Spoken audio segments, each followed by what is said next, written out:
guys, இது உங்கள் daily quick news short and spicy version. இன்னைக்கு ட்ரெண்டிங்ல இருக்கக்கூடிய 4 நியூஸ் என்ன இருக்குன்னு பார்த்துடலாமா? வெல்கம் டு சபாபத்மா யூடியூப் சேனல். வீடியோவை ஸ்கிப் பண்ணாம ஃபுல்லா பாருங்க. லாஸ்ட்ல வர நியூஸ் ரொம்ப முக்கியம்.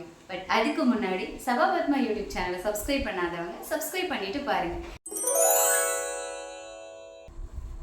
இந்தியா டிஜிட்டல் ஃபினான்ஸ்ல நெக்ஸ்ட் லெவலுக்கு மூவ் ஆகுது. நம்ம reserve bank of India digital rupee ப்ராஜெக்டை எக்ஸ்பேண்ட் பண்ணுறதுக்கு பிளான் பண்ணிட்டு இருக்காங்க. இன்னும் நிறைய பேங்க்ஸ் நிறைய சிட்டிஸில் இன்க்ளூட் பண்ணுறதுக்கு பாசிபிலிட்டிஸ் இருக்குது. டிஜிட்டல் ரூபினா என்ன? டிஜிட்டல் ரூபிங்கிறது கவர்மெண்ட்டோட அஃபிஷியல் டிஜிட்டல் கரன்சி. இன்னும் சிம்பிளாக சொல்ல போனால் நம்ம கேஷோட டிஜிட்டல் வெர்ஷன். இது ஏன் இம்பார்ட்டன்ட்னு பார்க்கலாமா?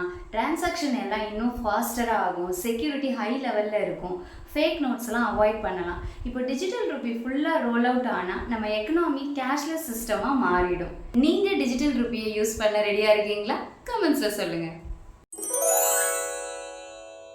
Green card relief for Indians. நிறைய இந்தியன்ஸ் அமெரிக்காவில் பெர்மனன்ட் ரெசிடென்சிக்காக வெயிட் பண்ணிட்டு இருக்காங்க. மார்ச் 2026 விசா புல்லட்டினில் எம்ப்ளாய்மெண்ட் கேட்டகரிஸ்க்கு ப்ரையாரிட்டி டேட்ஸ் மூவ் ஆகியிருக்கு.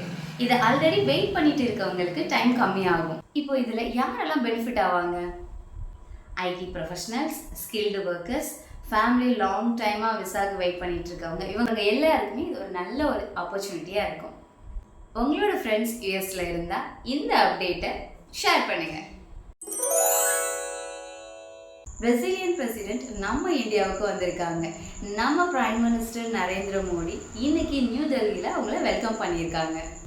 இந்த மீட்டிங் என்ன ஃபோக்கஸ் பண்ணுதுன்னு பார்க்கலாமா? ட்ரேட் கோஆப்ரேஷன், அப்புறம் climate change collaboration, global south partnership and BRICS level strengthening ஆகும். இந்த பார்ட்னர்ஷிப்பால் நம்மளோட எக்கனாமி இன்னும் நல்லாவே ஸ்ட்ராங் ஆகும். India solar power mega expansion. India renewable எனர்ஜியில் ஃபுல் ஸ்பீடில் ஷிஃப்ட் ஆகுது. நம்ம கவர்மெண்ட் சோலார் கெப்பாசிட்டி மேசிவாக இன்க்ரீஸ் பண்ண எக்ஸ்பான்ஷன் பிளான் அனௌன்ஸ் பண்ணியிருக்காங்க. இந்தியா ஆல்ரெடி குளோபல் லெவலில் ஸ்ட்ராங் ரோல் ப்ளே பண்ணுது through international solar alliance leadership. இப்போ நெக்ஸ்ட் ஃபேஸில் mega solar parks and large scale green project start ஆக போகுது. இதனால நமக்கு என்ன யூஸ் அதையும் சொல்கிறேன். நமக்கு லாங் டேர்மில் எலக்ட்ரிசிட்டி காஸ்ட் ஸ்டேபிளாக ஆகும், ரினியூவபிள் செக்டாரில் நியூ ஜாப்ஸ் க்ரியேட் ஆகும், கார்பன் எமிஷன் ரெடியூஸ் ஆகும், ஃபியூயல் இம்போர்ட் பண்ணுறது கம்மியாகும். ஃப்யூச்சர் எலக்ட்ரிசிட்டி க்ரீனாக இருக்க இந்த ஷிஃப்டிங் ரொம்ப முக்கியம். ஓகே கைஸ், இன்னைக்கு ட்ரெண்டிங்கில் இருக்கக்கூடிய 4 நியூஸை நறுக்குன்னு பார்த்தாச்சு. இதே மாதிரி டெய்லி அப்டேட்க்கு சபாபத்மா யூடியூப் சேனலை சப்ஸ்கிரைப் பண்ணுங்கள். பாய்.